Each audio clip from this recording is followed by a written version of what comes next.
The following production is intended for entertainment purposes only. We are not legal professionals. We do not speak for any government agency, and the opinions expressed here are our own. Relax. It depends. If they're washed in the blood, they're good. There it is. That's what you need. So we need to acknowledge the fact that this is the first evening recording that we've done. First Like time.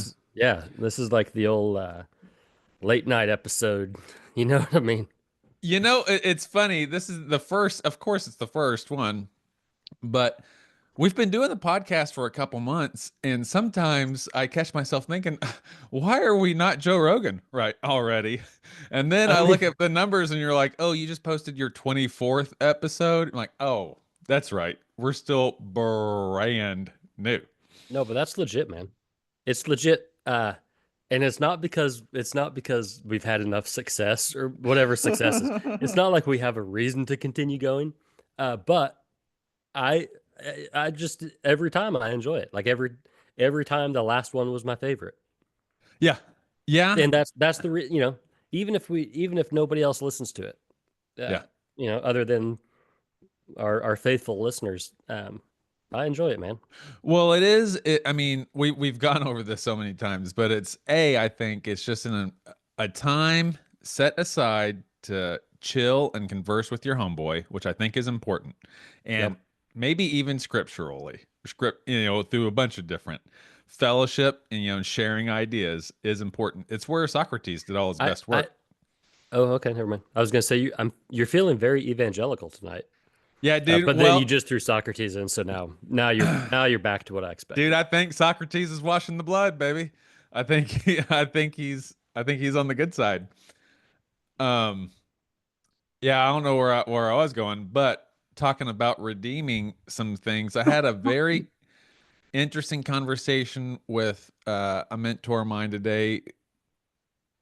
We can get into it, but he at one point in my life he was my youth pastor, and now he's just kind of like someone I check in with. I schedule time every month to check in with him, and I'll go over everything from like my finances to my business practices to my career goals, or my family, my mentality.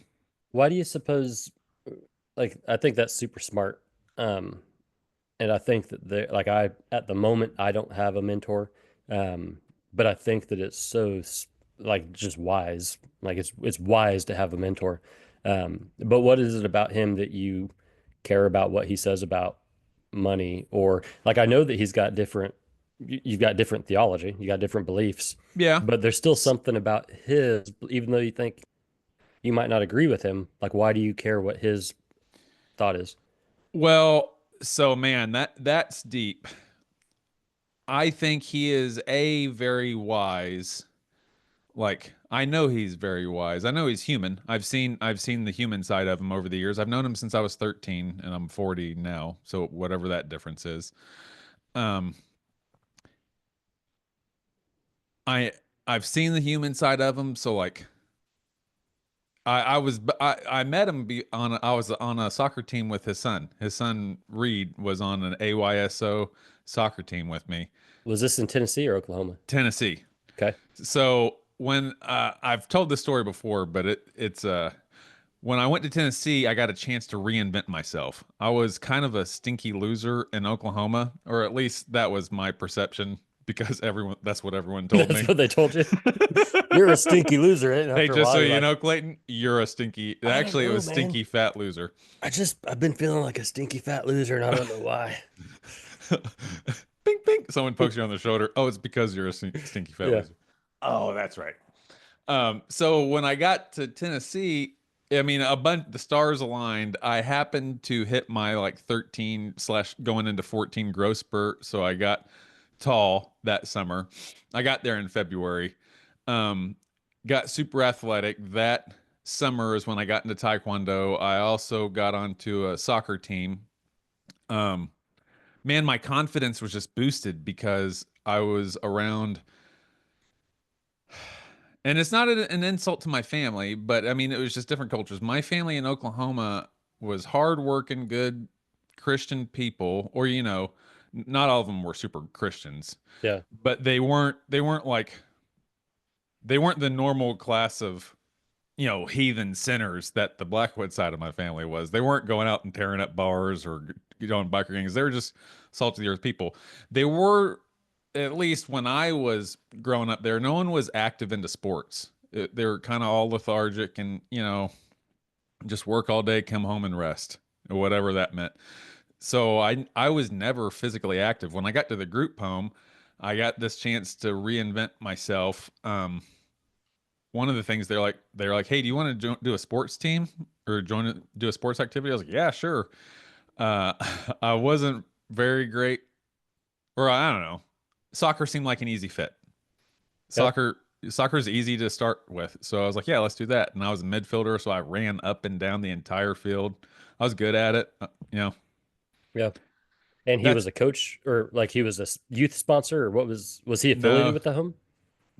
He ended up becoming affiliated with the home because of this relationship, because I was on his son's soccer team. Reed, his son, became my friend.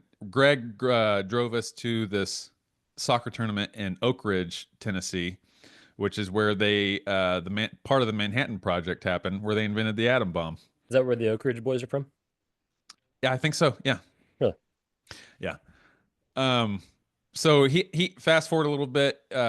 He was leaving the Southern Baptist Church because he got a touch of, man, at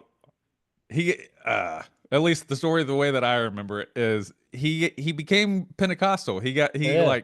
He started speaking in tongues, and Southern Baptists didn't like it. Got filled with the Holy Ghost. He got filled with the Holy Ghost, and they're like, hey, we don't like that Yeah. that utterance around here.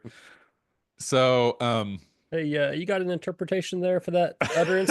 Because if not, we're gonna have to ask you to leave. We're gonna have to instill some discipline. So he happened to be shopping, and he's always been a very smart theological man. Like he was not passive in his theology. I think even since he was a child, he was pretty active. Um, he he was a high school star quarterback. He went to the same high school that Dolly Parton did, not at the same time, but at the same school, Sevier County High School. okay. He was the star quarterback, went to college, became I think had a short college athlete career, but then became a coach. Ended up on the coaching staff at the University of Tennessee, a big Oh, wow. SEC school. Yeah.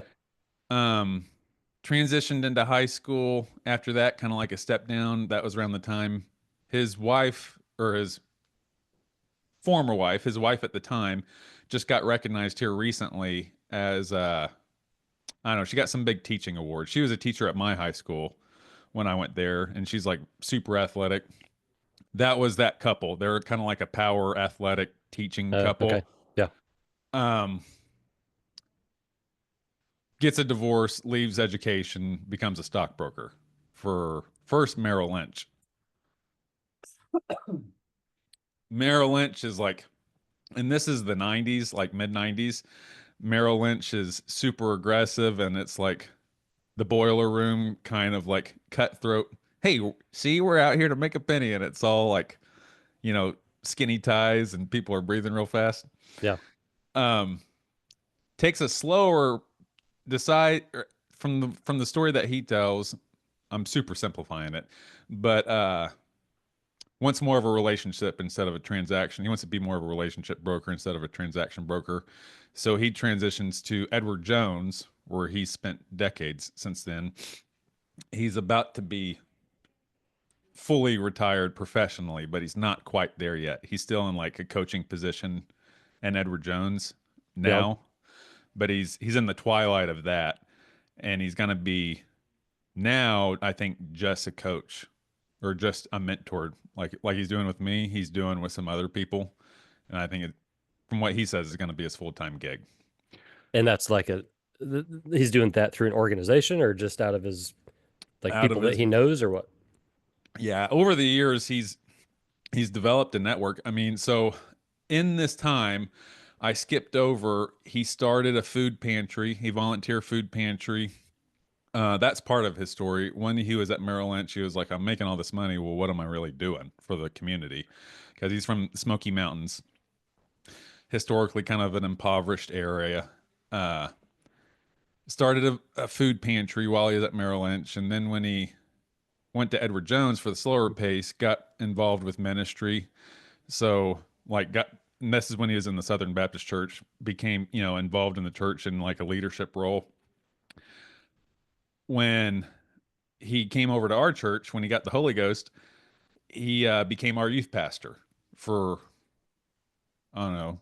So from the time I was 13 to 18, so 5 years, he was our youth pastor. And he was super pivotal. Like, I would get in arguments with my girlfriend and I'd be crying as a 16-year-old, like, my life is ruined. And he'd take me on a drive through the Smokies and talk it out with me. Yeah.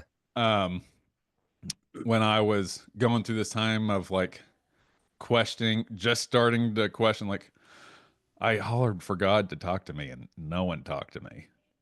Like he was with me in all these pivotal points in my life. And I have faith, or I give a lot of stock in what he has to say. Yeah. He's the only person from back then that I've had any type of honest conversation with about my theological views now. And I was super nervous about that because I was afraid I was gonna have to like, I had to give him real tiny breadcrumbs of where I was going at first, because my fear is that he was gonna say, "Oh, you're demon possessed now." Of course, he never would say this, but in my mind, I'm like, but that's he's the like, fear. "Yeah, oh, you're demon possessed now. You're out of the you're out of the house." Yeah. And I didn't want to risk that relationship over. I was willing, and I still am to some degree, maybe not flat out like this, but like, if I think me telling you about my faith is going to cost our relationship, I'm just not going to tell you about my faith. We have other things to talk about. Yeah. You know what I mean? Yeah. Well, I mean, that's where we talked about it a couple weeks ago, just about like, you don't have to pick battles. You don't have to fight every fight. You don't have to you don't have to stir up a hornet's nest or whatever. Just be quiet. Like, nobody, unless they want to know, they don't really want to know. Like, they don't care. You know what I'm saying? And that's not, I'm not saying that in a bad way. I'm just saying, just save the friendship and don't try to convert somebody. So I feel like Jesus might have said this in some ways, like maybe when he's talking about Mary, the sister that washed his feet, or, or maybe someone, but Socrates and the Stoics spelled it out a little bit more black and white, of like, it's basically, why worry about other people? You cannot control other people. So, I mean, that comes in. So, like, I'm putting this on this theological view of like that I have now, that's on there. But it comes down to, even like, this dawned on me really when I first started knowing that there were gay people in my life, that people that I didn't know that were gay started coming out to me as gay. And this happened when I still considered myself an evangelical Christian, and I wanted to be like, well, brother, you're wrong. I'm sorry to tell you this. You're going to go to hell. You're in a fiery place. Yeah, or you're going to the fiery place, yada, yada. Yeah. But then, like, I really did have this conversation in my head, and this is when I was exiting the Navy, that this phrase kind of stuck with me, of like, it's going to seem crass, and it is. It's okay. I put the explicit warning on our episodes of, I don't need to say it too vulgar. I don't need to know what you do in the bedroom. As long as it doesn't involve me, that should be none of my business. Right. So like, I wouldn't ask you about any of your other preferences in the bedroom, and I wouldn't judge you based on any of your other preferences. Right. So, I mean, just because it involves a different type of person than one I'm particularly used to, still, as long as it doesn't involve me, it's none of my effing business. That was your position back then when you were leaving the Navy? That's when I adopted that view of like, oh, like obviously these are good people in my life. I've known them forever. They're not bad just because of something that has nothing to do with me. Right. Like there's no room for me to take this personal if I take my, theological Superman vest off, I guess. Yeah. But now I can see that I apply that on some theology, including like if I feel the need to express it. Like what I mean is my theology really is none of this like it's none of your business. Like the only reason you're going to know is if I feel the need to tell you about it, and vice versa. If you try to make it my business. Yeah, or if I make your theology somehow a judgment marker for me. Like Yeah. if I'm able to judge you based on your theology somehow, which is what I've done my whole life and really taking myself out of just in the last couple of years. But play some type of judgment character, it'd be just like your sexuality. It makes no sense. If it doesn't involve me, that should have nothing to do with my judgment on you. Well, I mean, we were just talking about that the other day about how, like, even the concept of somebody else's sin just doesn't make sense to me anymore because Yeah. it's you can't violate my conscience. You can do Yeah. things that if I did it, it would violate my conscience, and you can do things that I don't like, that I don't appreciate, that I think you shouldn't, unless, like you said, and in fact, I remember now because you said unless you've got a big book of rules. Yeah. Yeah. That gives me permission to do that. Yeah. But so then it comes down to, and I think this is like the libertarian color shape starts coming in, is, but there are some natural laws that pass all cultures, pass all languages, and those should be the laws. Those are the laws. Like, do not steal, do not take something that's not yours, do not kill, or do not hurt anyone. Uh, do not lie is a societal sin. Like it is a sin, but it's not to the stage of stealing and hurting. But By that you mean like you shouldn't go to jail for it? yeah, maybe. Yeah. You shouldn't go to jail. You absolutely should not go to jail for lying. Well, I mean, so there shouldn't be a But law against it, or I but guess you I'm can get into that though. Like you can, because fraud laws exist for a reason, okay. and that can include deception. But as far as like, yeah, if you take out all the morality laws and sins out of the world, you are left with some sins, and it's things that we agree on. It's the things that should be the law. When anything extra is when the danger comes in. Is Hmm. when, Now, yeah, you know, because I can hear my former self arguing about this. Um, I think it's important to say that, yeah, it is convenient to have to base laws on the Bible. It's super convenient. But just because it's convenient doesn't mean that it's true or right or accurate. And yeah, a culture that doesn't have a society that doesn't have laid out rules of right and wrong, black and white, I I totally get it. That's problematic. Not problematic. That's more difficult than a society that's based on the laws of, black and white laws of Christianity or the Bible or whatever. Um, but I think that a lot of times we make that argument that, well, we need these morality laws, and we need a lawgiver, and we need all of these different things because if you don't have it, it's going to fall apart, and it's going to be chaos, and it's going to be dangerous, and blah blah blah. And I just think that's a weak argument. yeah, It's an yeah. argument I used to make, but I don't agree with it anymore. Well, it's good that we have these extreme, if there is any good from these extreme versions, like these extreme versions of government and, historically throughout the world. If there is a good, it's good that you see the danger of where it could go. So by that, I mean like socialism is a good idea, or you can make the argument of socialism being very appealing, and the New Testament church was pretty communistic living. What were you talking about the other day about Jesus being for free healthcare or Oh, universal healthcare? Jesus healed. That was probably his main ministry, was healing the sick, and he didn't charge anything for it. Do you think that he actually do you think that there was a individual named Jesus that healed people? Oh, Or do you that's a think he lot was easier for me to believe.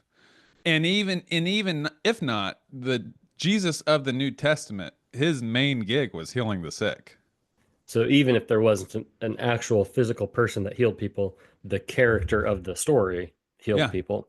And you're saying that he would have been for Yeah. for Yeah, I'm universal not healthcare. saying that he would have been. I'm saying that he was. I mean, we're just using different names. And I said it, I know why you said it. I said it to stir the pot. But, and I said something on there. A comment was, you didn't like it, by the way, I don't think. I stay out of all that nonsense. Okay. And I'm Okay. sorry to call it nonsense No, it's fine. I said because that I'm not, I don't have any reason to poke any bears or kick any hornet's nests. I just don't care. the only people that or that complained about it were the Pharisees. Yeah, I saw that. And the only people that complained about his free healthcare were the Pharisees. No, I was listening to the Bart Ehrman podcast, and Bart wasn't on today, but a guest speaker was on, and she was this American rabbi who's also Bible and like ancient Israel professor. Like, she's in the academic world, but she's an American Jewish teacher, a rabbi. Hmm. And she teaches on the biblical Jesus. And people think they know what I'm talking about when I say the biblical Jesus, but we're not talking about the same thing, I fear. Like, the black and white, or at least the red and white Jesus of Matthew, Mark, and Luke and John, and like what he said. She's a professor on those things. So like what he actually said and what he actually did. And that was a line she said from the podcast. Let me just stop you right here. You keep saying she, which makes me think you're talking about a woman instructing a man about biblical things, and Uh-huh. that's probably your first problem. First of all, That's right. probably your first problem. But anyway, go ahead because I'm curious what she said. Oh no, she was. Wait 1 second. Yeah, and obviously I was clearly being facetious. No, Referring to I my. have to take. I have to recognize a silence break to get my attention when I'm editing this out. I'm doing my podcast. Don't knock, okay? Yeah, we're no more saying hi. Not this time. Oh, poor kid. Problem is, just like what happened, I lost all train of thought. We were talking about this lady and what she said. Right. She was what she was really good at doing was so she incorporated her own story as growing up as like this Jewish kid in New York who had a bunch of Catholic friends, and I guess it still is very common, but I never witnessed this growing up, but I've heard the story a lot of like Catholic kids going to catechism during the week, or their Catholic school, learning how to be Catholic. Like after regular school, they'd go to their Catholic school, and the Jewish kids would do the same thing. The Jewish kids only did it 2 days a week, and so she started going to catechism with her Catholic friends, on the other days, and that's when she got interested in learning about Jesus, the New Testament Jesus, as a young Jewish girl in New York. Yeah. So she incorporates growing up as a Jewish girl with a bunch of Christian friends, and in academic life, observing the contradictions between the black and white words of the New Testament versus the American evangelical theology pushed onto it. And so she's really built a career out of what she does is she points out those conflicts, right? So that's where she sells a lot of her books, is pointing out the differences between the biblical Jesus and the American evangelical Jesus. But it's not all like condemnation, I would say. Her main message is not condemnation, but more of like taking the practical lessons out of Jesus, like the lessons that applied to everyday life. Like, and she's doing this as a Jewish teacher. Like, hey, there is still lots of good things that we can learn from this Jewish rabbi, Jesus. And it's like the Beatitudes, you know, all of his sermons, all of the things. She's like, this is all great stuff. Yeah. And so, yeah, that's her main gig. Okay. Sorry for the distraction. I just noticed that there's a towel in front of that door, which makes me think that the mouse might have moved in that bathroom. And now I'm wondering about if he can crawl out of the door and over the towel, and if that's going to be a problem. You know, but I'm back. I'm back. I'm focused again. I just noticed it though. No, it's cool. I don't want to always talk about philosophy and theology. Yeah. I mean, it almost feels like we're a one-trick pony, and I just know that we're not. We're so much more. We're so much more. But it keeps, but it is a theme that's just always surrounding me. It's weird that I think everybody's like this, but I know that they're not. I'm in some way, shape, or form always thinking about God. Yeah. Literally, it consumes my thought. Yeah, God, whatever that word is now, and I don't have a great definition. Consumes my everyday to the point where I think my work and my family and like my internal dialogue is part of my relationship with God. Have you gotten to the point where you're like, am I actually crazy?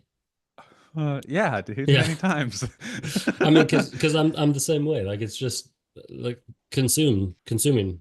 And I know that not everybody's like that, and it's not a bad thing. It's certainly not a judgment. I wish I could be like, I wish that I didn't. I wish it didn't consume me, or even just philosophy in general, or like thoughts like that. I wish that my mind didn't work like that. But so one of the things we wanted to talk about when we were just chatting throughout the week of like some ideas to talk about on here is scriptures. Like maybe just take a scripture or two. And by the way, I don't have a scripture, but I have some ideas for some of a scripture or two, like how we used to think about it back then and how since our post theological deconstruction, or since we are now past that, how we can still use that. So kind of running on that theme that we've been talking about. Why that was in my mind with Greg is he's conscious of, or he knows, he's very aware of like my theological views now. So sometimes he'll say things and be like, well, you know, Psalms 23, and I know it's not all about the Bible for you. I'm like, no, tell me about Psalms 23, because now I look at it in a lens. It's like almost like a kaleidoscope lens now, because there's still a lot of meat on the bone if you look at Psalms 23 in just the Sunday school view, like just the Lord is my shepherd, I shall not want. Like you can, and plenty of preachers do. You can preach a sermon on just that verse. You know, there's a lot of meat there. But if you take a step back in the view of like, oh, God is actually God for everyone, and God spoke to everyone in just different ways, I'm like, oh man, how much more colorful is this palette of like, when you learn of like the attributes of Buddha, or the attribute who's not a God character, or like the attributes more appropriately of Ram or Krishna or Hanuman, or you know, whatever view you can put on that, but still in the spiritual world, the Lord is my shepherd, I shall not want. Like, oh man, I got a lot more power and a lot more color and diversity and character in here now. Like, or even if Santa Muerta is a deity that you respect, a folk saint deity, like the power of death, that's a big power. If she's listening to me, that's a big ear. And then you can take a step back to a view that I like hanging out in, which is God is actually bigger than all of these things. And maybe even I'm a part of that. And I actually do believe. And all of those, God consists of all of those things. Yeah. And they're almost like a popular way to describe them is like characters or masks that God wears. But it could even be like an attitude, or like what you need. at the moment, like, or what the version in you is taught needs to connect with the divine out there. Like, I need a motherly figure. Yeah, but I just think that it's connecting with the God in you, For sure. the God that is you, Yeah. because you know what you need, and and so like God works in mysterious ways. Yeah, you sure do, because Yeah. you know what you need, and so maybe there's nobody else knew of this need except for God. You're right. You're right. And But so God like did know, didn't he? Or so didn't they? so like a frequent thing for me is they'll be like, I know you don't believe this anymore, but Right. this is something I'm praying about. Or I know you don't believe this anymore, but maybe God can do such and such. And that's not the case at all. Like I Right. 100% still believe in prayer, and I 100% still believe that God can do miracles. It's just like when I pray now, it's more of a directed energy of like I'm directing thought, power, whatever, rather than reciting it and saying something and hoping that somebody's listening, or hoping that it Yeah. makes a You, connection. yeah. I mean, and just more on that is, I'm taking the guidelines off what that answer looks like, or even what that prayer looks like. I'm taking the black and white walls of what my Church of God theology was, or even my Christian theology. I'm taking those walls out and be like, God, whatever that is, I know is looking out for me, however that looks like. And I Yeah. know It's the that universe. yeah. The And universe is looking out for you. even if that answer is I get in a car wreck and die on my way to work, like, the Lord's got to look out for me today. And I get in a car wreck and die. Like, homeboy, you moved on to the next stage. Next level. God answered your prayer. Here Yeah. it is. Yeah. So And that's tough to swallow. And I understand why that is far out for some people. I get that. I get why that's far out. yeah. Yeah. I I won't. I mean, I think that I really think that one of the reasons that's far out and why that's unappealing to a lot of people is one, because it's dangerous, Yeah. because you may wander off and never come back. Well, the biggest thing is, yeah, you're in danger of hell. You know what I mean? Right. Or two, like it's a scary thought to think of no, like somebody may look at that and think, well, I need a foundation. You need a Yeah. foundation. Because if you don't have a foundation, like I what need to are know you? what's next. What The what are you biggest capable? tool Yeah, is what what's heaven. yeah. And so I think that this position takes that away.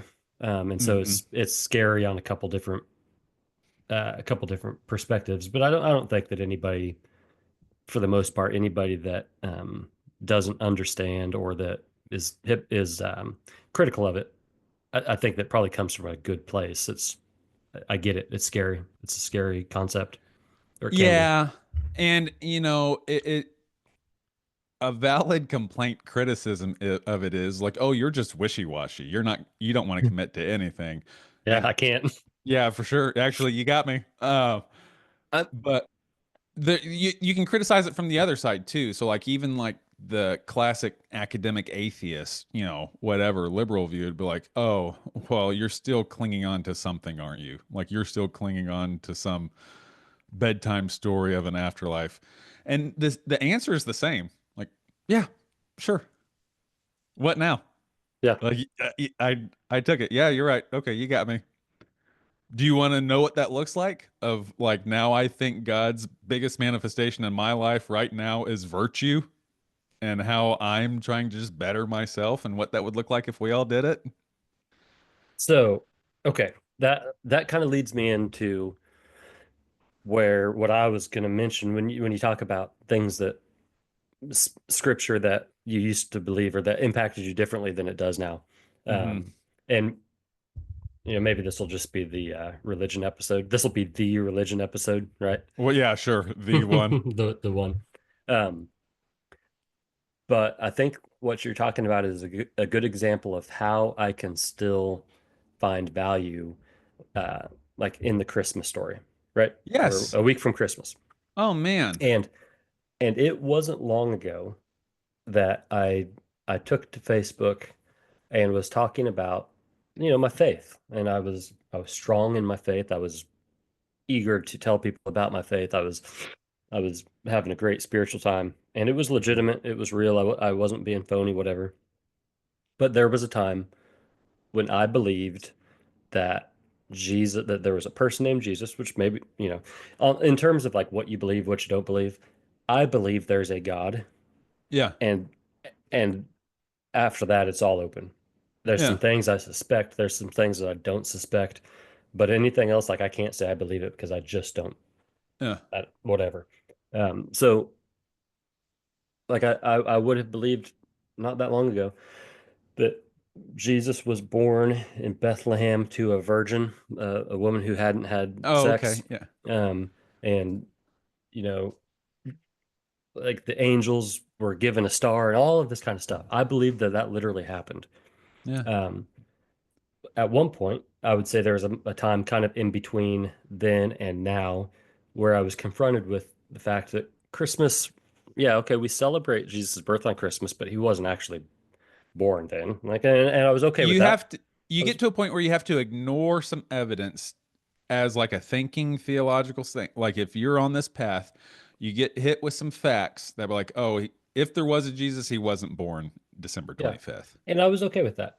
Yeah. And I was okay with the fact that, well, the holiday was probably it already existed as another holiday for another religion. And then Christianity kind of co-opted it and it became this and that. And I was okay with that because I'm like, well, honestly, who cares when he was born?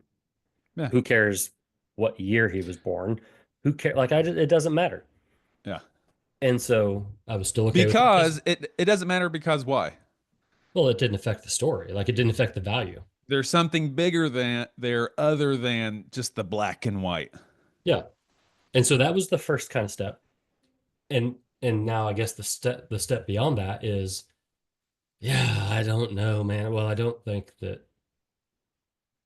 I suspect that Mary wasn't a virgin. I suspect Yeah. that I It would suspect defy that science. the prophecies that were foretold hundreds of years ago or whatever, hundreds of years prior, I think they were probably written after the fact, Yeah, definitely. or They were. or the story was written to fit those prophecies. The bottom line, the point is that I don't believe the Christmas story. Yeah. However, I find a lot of hope in it, and I find Yeah. a lot of value in it, and I think I love celebrating it, and I think it's Yeah. worthwhile. I think it's worthwhile to tell the story, and that's okay. Like it doesn't have to be factually true to still be true, Yeah. you know? Yeah, because what the big story is like it, and there's a lot of really cool, beautiful ways to say this, but one of the ways that I used to love saying it was a rescue mission. Like the story of Jesus being born, coming here to earth was it was a rescue mission. God sent his son like, "Hey dude, you know, it's getting bad down there. You know, in order for them to actually, make it to here to heaven, we need you, to go down there and sacrifice yourself." Afterwards, Hmm. looking back on it, there's a lot of problems with that story, but it's portrayed as a real beautiful thing, right? Like Yeah, God's going to come down to earth to give you, and there's still a lot of meat there, still a lot of good meat there, yeah, but because this did happen, God came down to earth to give you a message to help you get closer to him and to remind you like of a whole plethora of wisdom. Like it's not even one thing. And if it could be boiled down to one thing, it's that God loves you and God is a part of your life. yeah. You are close to God. So much so, God is love. God is love so much so that the story is he abandoned all things good, the heaven. I mean, and like I said, I've described on this, but we can't even really comprehend it. The idea of heaven is that it's everything the best. He left that to come down here. The story is knowing that he would eventually die just to bring us closer to God Hmm. as a self-sacrifice mission, just to bring us close. That's a beautiful story. Yes. And it's worth telling and it's worth believing. there's so much in that story that you can take out that I think maybe it would take more time even. I was going to say someone more educated than us, but we could, we're spiritual enough where we could dig down into it, but it takes so much time to even just to dissect that of like the connections with Hanuman or like even the bigger philosophical stories that we can drag out of that of God coming down to be part of us. And how is that maybe even that's a story of like a level of realization in yourself. Like God is here because he's right Yeah. here. Yeah. And And like salvation and forgiveness, when you think of it as you being whatever you are, we've talked about that, but as you forgiving you, like yeah, that's just as valuable. Like well, that's it's the same self-acceptance. thing. Yeah. Yeah. So if I believe that, okay, I'm forgiven, I can forgive myself because Jesus forgave me. Hey, whatever it takes, you forgave yourself. That's what you needed to do. And now you can grow. Now you can change. Now you can have new life. And there's even something to add on to that to where it wasn't me, it was God. It was something Yes. bigger than It me. was That's God in in me. me. Yeah. He's in my heart. Like he's It's, literally consuming my heart. and so once you stop trying to make, or once I stopped trying to Yes. force these things to be literally true, I found them to be actually true, just not in the same sense, right? Yeah. It's truer than true. Yeah. Like it's bigger than happening one time because it's the story of humanity itself, the world itself, the universe Yeah. itself. Um, so yeah, And something cool, even with like the genealogy, and I don't know if this was their interpretation or not at all, but there's a lot of cool stuff. You're going to hear a lot of evangelical uh, sermons. I heard one a couple weeks ago of like the people in Jesus's genealogy includes prostitutes, includes murderers, includes traitors, includes, drunks and all that. non-Jew, Yeah. non-Jews, and includes, if you everyone comes down from Noah and he did a bunch of questionable things with his children, or it's alleged that he did some questionable things. Um, there's cool, and so Matthew's genealogy does not jive with Mark's, and so just like we're saying, we could force it to fit, like do a bunch of mental gymnastics of forcing. Oh, actually, he meant this. And actually, if you look at the Septuagint, it means that blah, blah, blah, blah.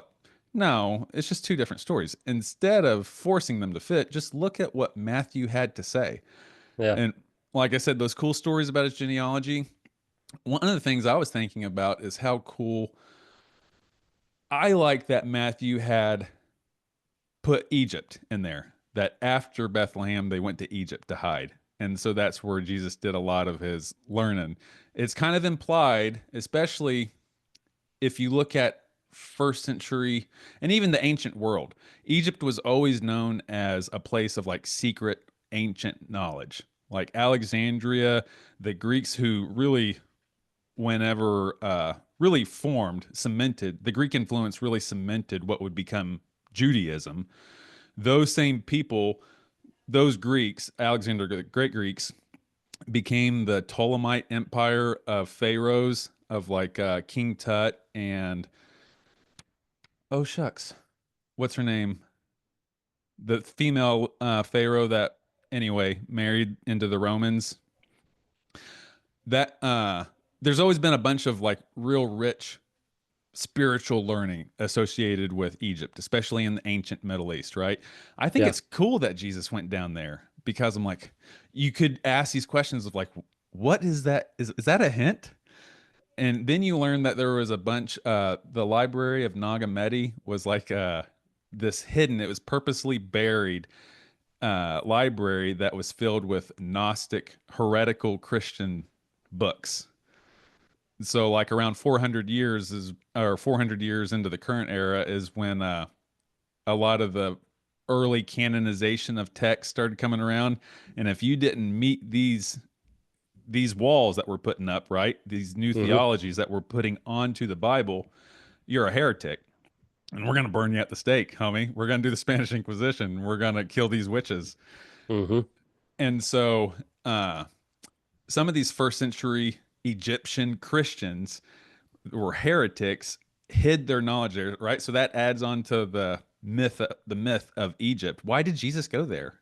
Maybe he learned some of these ancient stuff.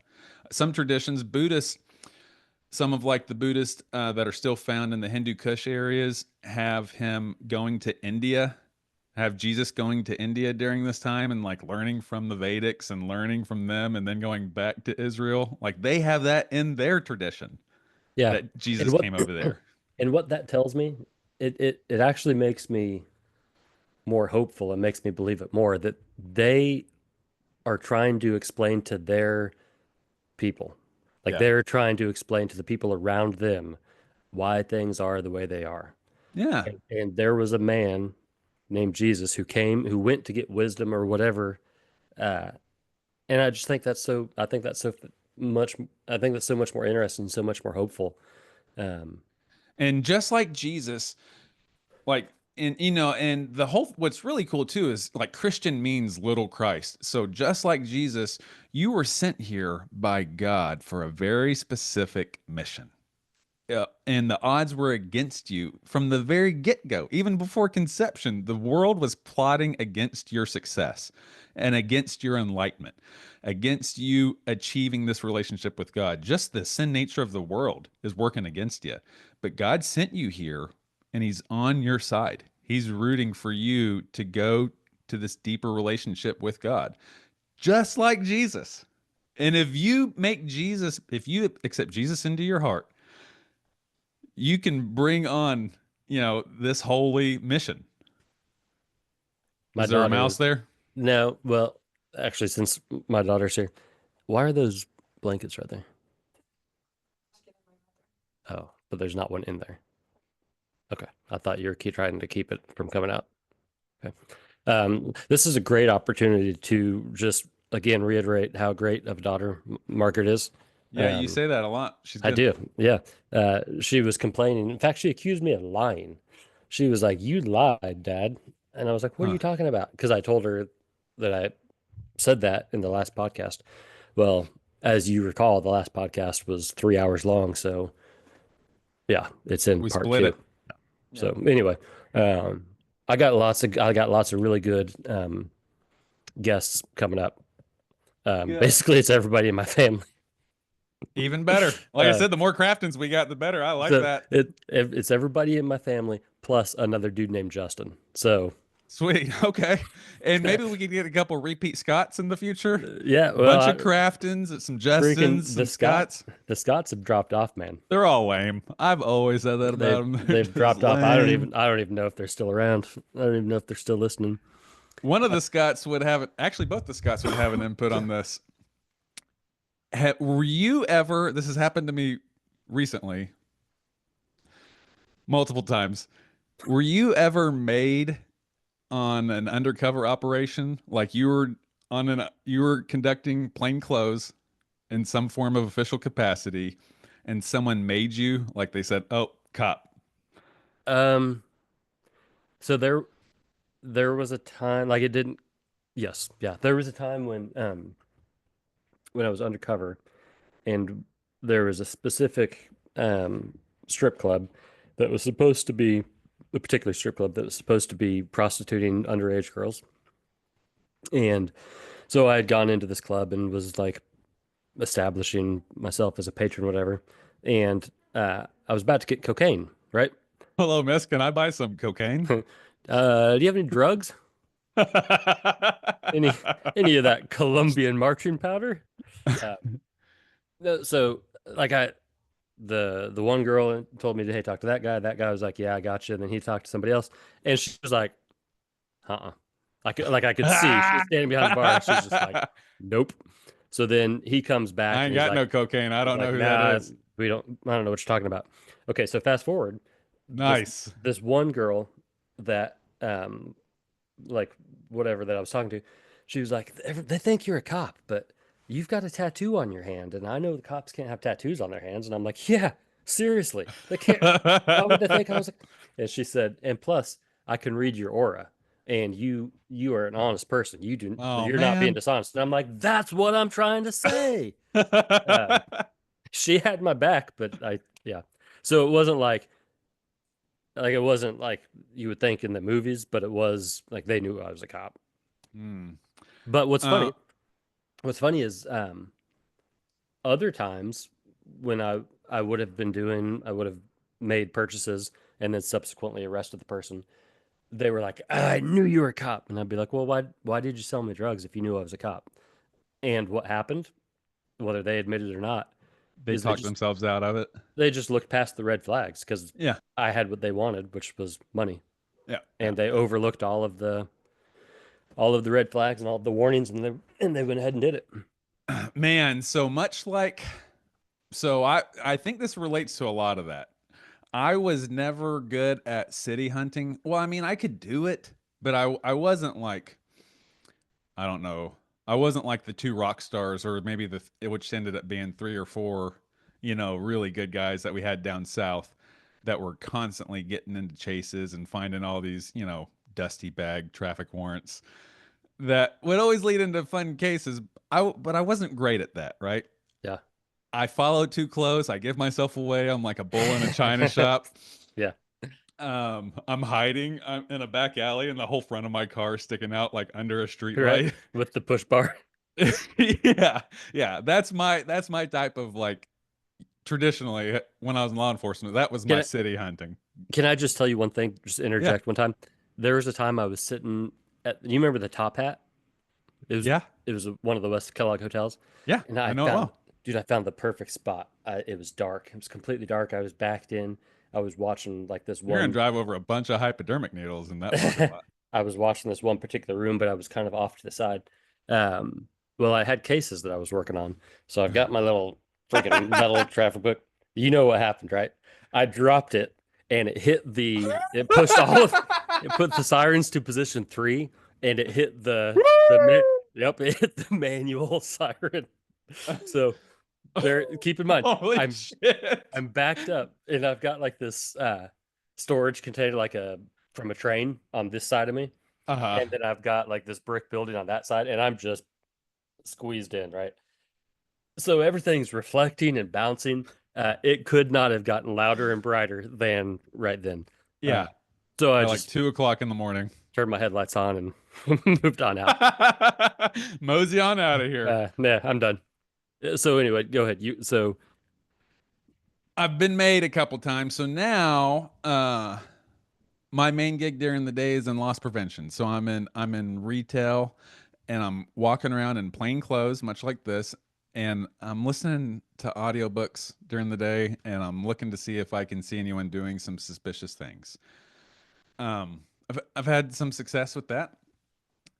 Well, the other day, so like a week ago, I was just coming off a break, and there is this lady who works there, an associate, came up like, hey, there's this lady here. She steals. I'm like, yeah? What does she do? She's like, she always puts things underneath her jacket. And I'll be damned, she was an old lady in there, and she had a jacket.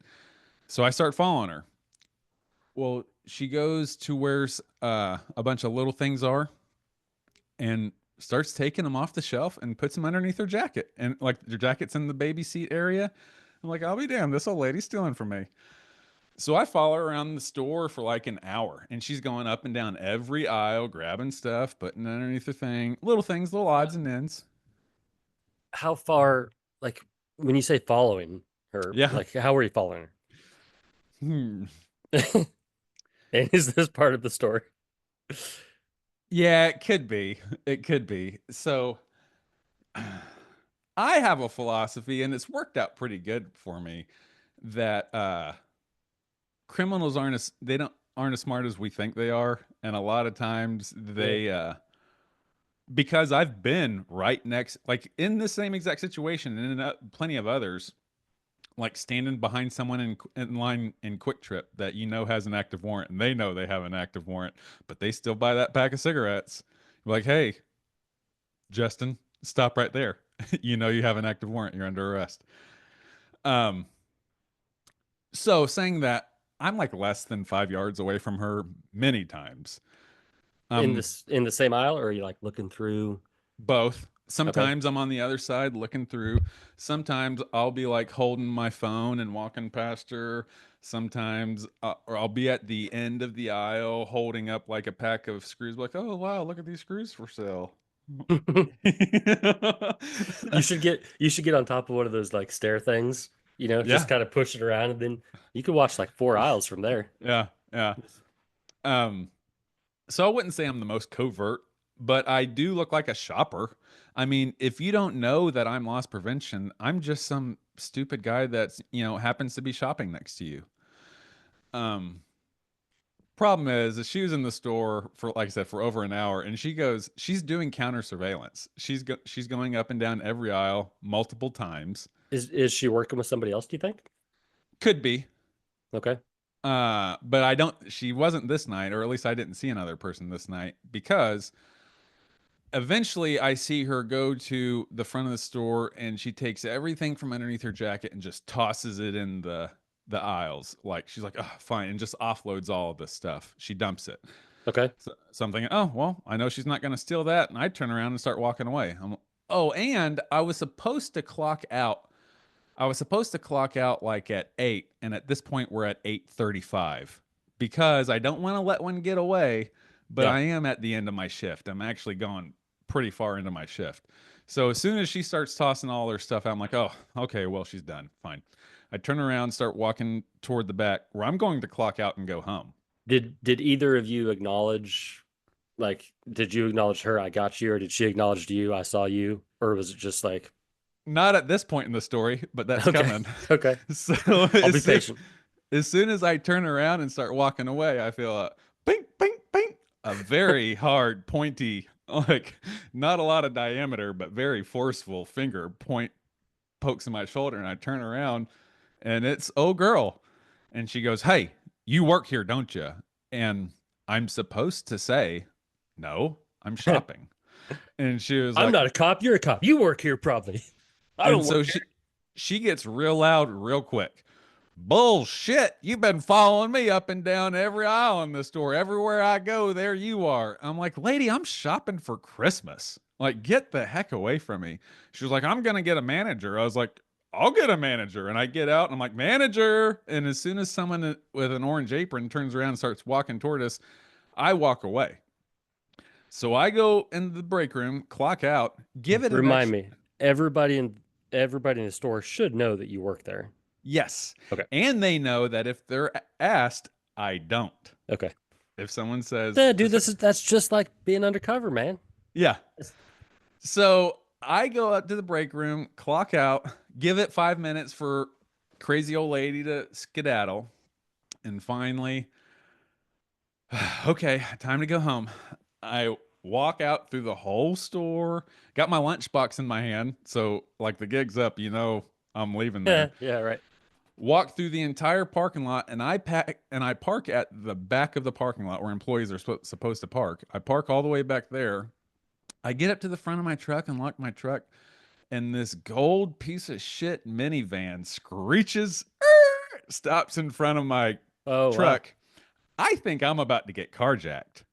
Okay. I don't have my firearm on me. That's a feeling I don't want to refill very, very anytime soon. I don't have my gun on me. So I'm like, okay, some boys are about to jump out of this van and it's go time, Clayton. So I'm game playing. I think I'm about to get carjacked. Yeah. This old lady rolls down her window. She goes, "Hey, motherfucker." And it's her. She jumps out and she has like a hardcore question back hump in her back. She gets out. She goes, "Hey, dude, you freaked me out." And so I actually, in real time, I think she's like she's trying to see what's what, maybe. She's like, okay. Are you blah, blah, blah, blah? Well, can I pause go you? ahead. Did you, at this point, did you suspect, well, maybe she was innocent and I just freaked her out? Or you're just like, no way. Okay. No. I saw her toss. I know exactly what the fuck she was doing. She knows exactly what the fuck which adds fuel onto my fire. So I'm worked up. I'm coming down from thinking I'm about to get into a physical altercation, like maybe for my life, for real. Like I think that's a legitimate concern. It's go time. to seeing this crazy old woman that already cussed me out in my store. So sorry, I'm thinking about how I want to word this. So I'm not calm. I'm like, hey, in a not so many words, or in more words than this, I say, hey, I don't like the way you're acting right now. And you're making me afraid for my life, and or not afraid for my life. You're making me afraid. I thought someone was about to come out here and carjack me, and now it's you. I don't like this very much, ma'am. I'm expressing that to her. I mean, that And, sounds like a reasonable way to respond. oh, but I'll say I was heightened, and I maybe didn't use all those polite. Oh, that was the gist of it, though. Yeah, that was the gist of it. I don't appreciate this very much. Yeah, and I wish you would stop. I said that in maybe a rude way too. Yeah. Also, you're not my favorite person. I was not clocked on. I was not in any professional capacity. I was honestly. Yeah. And so she goes, "You're crazy," and I said, "Do I need to call the police?" And she misunderstands me. And she goes, "No, I ain't gonna call the police." And at this point, I've walked around her van and see that she doesn't have a tag on her van. I'm like, "Yeah, no shit, you're not gonna call the police. Get out of here." And so she skedaddles. I leave. This past week or yesterday, I'm at a completely different store, completely different situation. It's weird. I don't want to go into too much detail, but I wasn't even acting in that capacity. I was there. I was like in an administrative role at this other store doing this other thing. But I do see some people walk into the store, and this is like something I look out for. A group of people walk in, young people not wearing construction clothes, but wearing like colorful hoodies and like patches. You look like West Kellogg Hotel kids. Like they're not about to remodel a bathroom. Right. They come in real fast with a flatbed cart, get the most expensive saw in the store, put it on this flatbed cart, get a $120 diamond blade that's going to go with it, and beeline it to self-checkout. Well, so that got my attention. I follow these people, from a distance or whatever. Well, I see them go to checkout, like they're going to check out now. I'm like, oh, okay. Well, I'm just watching them there. This crazy, you can tell, born and bred in North Georgia, old humpback man, bald on top. It didn't stop him from growing the ponytail in the back. Long beard like mine, except everything's white. Comes up to me in my face, like from my 9 o'clock, and said, "Hey, how are you?" I'm like, "Holy shit, I'm good. Can I help you?" And he was like, "Oh no, I just wanted to say hi." Hi. He walks off. Don't think anything else of it. I'm like, "Oh, crazy guy in the store, whatever." I think maybe it's a case of mistaken identity. He thinks I'm someone that I'm not. Yeah. He walks away. Okay. I watch these people continue to check out. They check out. Like 15, 20 minutes later, I go back into the break room and I'm watching college football, or I'm watching college football highlights. And same thing, clock out and leave. I'm like, okay, well, time for me to go. I clock out and walking out. A homeboy comes up to me in the parking lot. Said, "Hey, do you work here?" I'm like, holy cow, same thing. No, I don't. And what's the time? This is like over 30 minutes, more than 30 minutes between him first saying hi and now this parking lot situation. Okay. And he goes, "Do you work here?" And I was like, "No, I don't." And he was like, "Do you work at this store?" I'm like, "No." "Are you sure?" Asked me a third time. I'm like, "Hey, what's going on here?"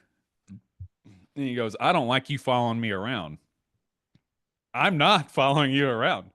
He was like, "I'm going to go talk to the management." I was like, "They're in that store right there. Help yourself." There was at one point I used to say, "I don't work for McDonald's. You can't talk to my manager just because you demand it." I think I remember something about that. Yeah, that's a story for another time. Yeah. Oh, actually, yes, Clayton, they can. Yeah. Oh shit. Well, he's on his way. Actually, now he's not. Anyway, well, he walks away from me. He's walking toward the store. I start to drive away. He goes up to two of my coworkers that are also in plain clothes, like me. They're outside wearing sunglasses and hitting a vape, looking cool. and I can't judge him. I was with him a few minutes before that. Yeah. He runs up to them and was like, "Hey," says the same thing. "Y'all work here?" "No." "I'm gonna go complain." "Help yourself. Go in there." They come Did up they and see this? Did they see this confrontation happening? yeah. Okay. That story is kind of gonna fizzle out from there. But yeah, it's the second time in about a week that I've been made hardcore of like people walking up to me, getting in my bubble, going, "Hey, I know you work here." I don't like you following me. Yeah. But that's fine with me because just like being a cop, I'm really not interested in them anyway. This crazy bitch was wasting my time putting these. I mean, it's just as good if they don't leave. Like as long as they leave without the stuff, then Yeah. Hey, amen. mission Yeah. accomplished. Mission accomplished.